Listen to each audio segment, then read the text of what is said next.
जय श्री कृष्णा। श्रीमद् भागवत गीता में हम लोग एक अध्याय सुन चुके हैं। एक अध्याय पूर्ण हो चुका है। अब हम लोग दूसरे अध्याय को सुनेंगे। पहले अध्याय में अर्जुन संशय और विषाद से भरे पड़े हैं। उन्हें लगता है कि कुल धर्म ही सनातन धर्म है और यही वजह है कि वे शोक से भरे हैं। श्रीमद् भागवत गीता को संजय महाराज धृतराष्ट्र को सुना रहे हैं। दूसरे अध्याय का पहला श्लोक संजय कहते हैं। संजय महाराज धृतराष्ट्र से कहते हैं तम तथा कृपया आविष्ट अश्रु पुण्य कुलेक्षणम विषिदंतम इदम वाच मधुसूदन। कहते हैं, हे महाराज, करुणा से व्याप्त हुए अर्जुन से मधुसूदन यह वचन कहते हैं। क्या कहते हैं? भगवान श्री कृष्ण अब कहते हैं अर्जुन से, कहते हैं कुतः त्वाम कस्मलम इदम विषमे समुपस्थितम अनार्यजुष्ट अस्वर्गम अकीर्तिकरम अर्जुन। कहते हैं कि हे अर्जुन, इस विषम परिस्थिति में तुमको यह मोह कहाँ से उत्पन्न हो गया तुम में? यह तो न किसी महापुरुषों द्वारा आचरित है, न स्वर्ग देने वाला है और न ही कीर्तिदायक है। तुम इस प्रकार मोह से व्याप्त क्यों हो रहे हो? क्योंकि अर्जुन ने पिछले अध्याय में कहे थे कि कुल धर्म ही सनातन धर्म है। वर्ण संकर स्त्रियां कुल धर्म का नष्ट होगा तो हो जाएंगी।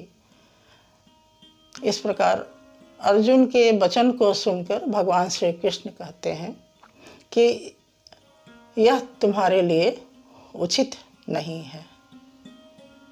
अगले श्लोक में कहते हैं कैलव्यम मा अस्मः गमः पार्थ न एतत् त्वयि उपपद्यते क्षुद्रम हृदय दौर्बल्यम त्यक्त्वा उत्तिष्ठ परंतप।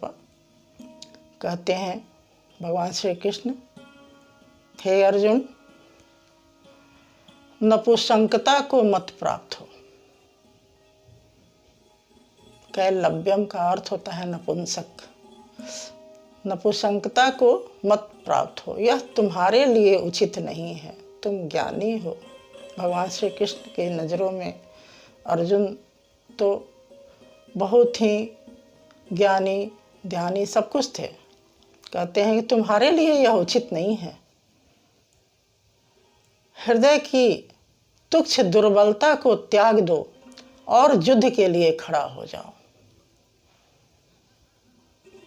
क्या सनातन धर्म की रक्षा करना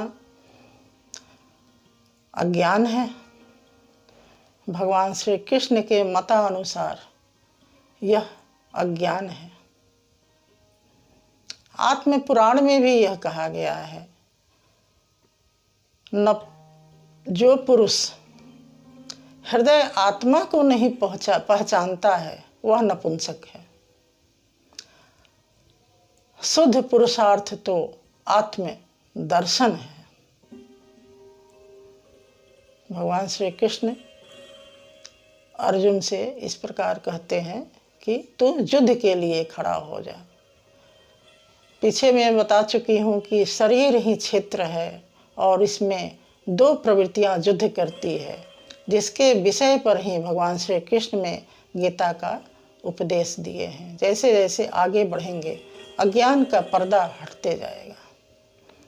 फिर भी अर्जुन अभी संतुष्ट नहीं हुए थे। फिर कहते हैं भगवान श्री कृष्ण से, अगले श्लोक में कहते हैं, अर्जुन कहते हैं कथम भीष्मम अहम सांख्यम द्रोणम च मधुसूदन ईसु भी प्रत्युत्साह भी पूजा हो अरिसूदन। कहते हैं हे अरिसूदन, मैं अपने गुरु, अपने भीष्म पितामह, अपने दादा से, अपने गुरुजनों से कैसे युद्ध करूं? यह सब हमारे पूजनीय हैं। अगले श्लोक में कहते हैं, गुरु निहत्वा हि महानुभाव श्रेय है भक्तुम भय क्षमपीह लोके हत्वार्थ कामा न गुरु निहैव भुंजीय भोगान रुधिर प्रदीप्तान। कहते हैं कि गुरु की हत्या न करके मैं इस लोक में भिक्षा का अन्न मांग कर भी अपनी जीविका को चलाऊंगा तो यह श्रेष्ठ है। गुरुन हत्वा ही महानुभाव, श्रेष्ठ है। कहते हैं कि मैं गुरु की हत्या नहीं करूंगा, और यदि मैं युद्ध करता भी हूं तो क्या मिलता है? अर्थ और काम रूप भोग, रुधिर से सने हुए भोगों को ही तो भोगूंगा, और क्या मिलेगा? इसलिए उचित नहीं है, अर्जुन कहते हैं। अगले श्लोक में कहते हैं, न चेतत् विद्या कतिरते नगरिया यत्वा जयेम यदि वा न है जयेयु यानेव हत्वा न जिजीवसाम ते स्थिता पर मुख्यधार्त राष्ट्रा। कहते हैं कि मैं यह भी नहीं जानता हूँ कि युद्ध करना या न करना, इसमें कौन सा उचित है, और यह भी नहीं जानता हूँ कि यह मैं इन्हें जीतूंगा या ये मुझे जीतेंगे, यह भी मैं नहीं जानता हूँ। और मैं जीत भी जाऊं तो मैं जीत कर जीना भी नहीं चाहता हूँ। क्यों? क्योंकि ये हमारे भाई धृतराष्ट्र के पुत्र हैं, इन्हें मारकर मैं जीना नहीं चाहता हूँ। अर्जुन अपने आप को असहाय देख रहे हैं, लेकिन अंतःकरण से वे यह भी जानते हैं कि इसका उपाय तो भगवान श्री कृष्ण के पास ही है।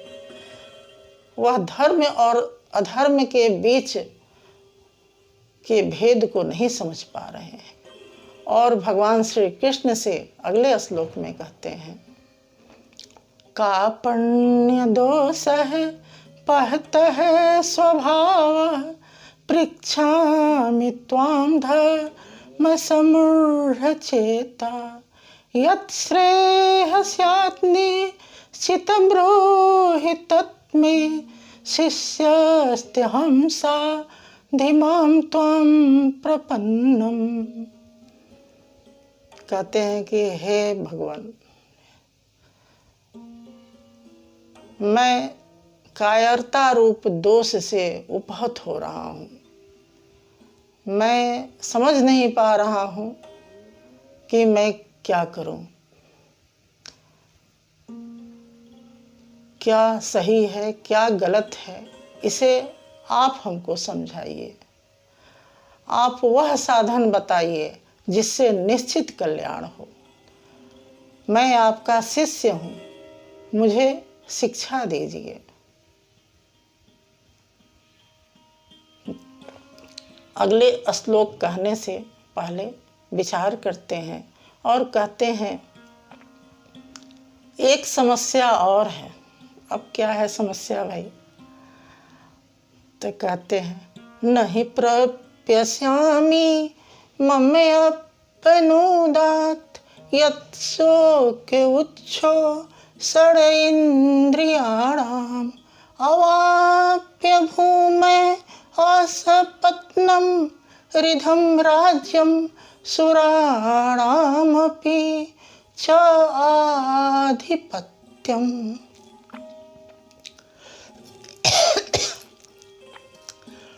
कहते हैं एक समस्या और है, मैं इंद्रियों के शोक को मिटाने का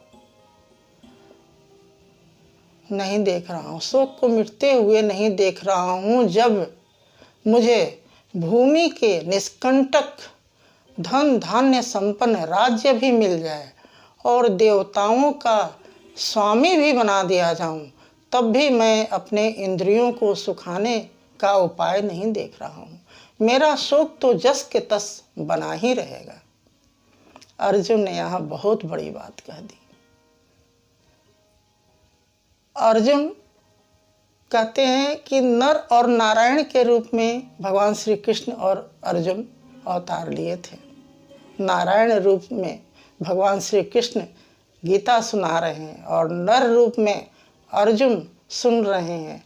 यह मनुष्य मात्र के आत्म कल्याण के लिए यह गीता दिया गया है। अर्जुन जानते हैं, अच्छे प्रकार जानते हैं कि इसका इंद्रियों को सुखाने वाला उपाय जो है वह भगवान श्री कृष्ण ही बताएंगे। उन्हीं के पास इसका उपाय है, क्योंकि देवता के स्वामित्व भी बना दिया जाऊं तब भी मेरा शोक तो बना ही रह जाएगा। भूमि का निष्कंटक धन धान्य राज्य मिल जाए तब भी शोक बना रह जाएगा। इतना मिलने के बाद भी शोक बना रह जाएगा। आखिर चाहिए क्या भाई? सनातन आत्मा ही सनातन है। आत्मा को प्राप्त करने का उपाय भगवान श्री कृष्ण गीता में दिए हैं। अर्जुन का इशारा वही था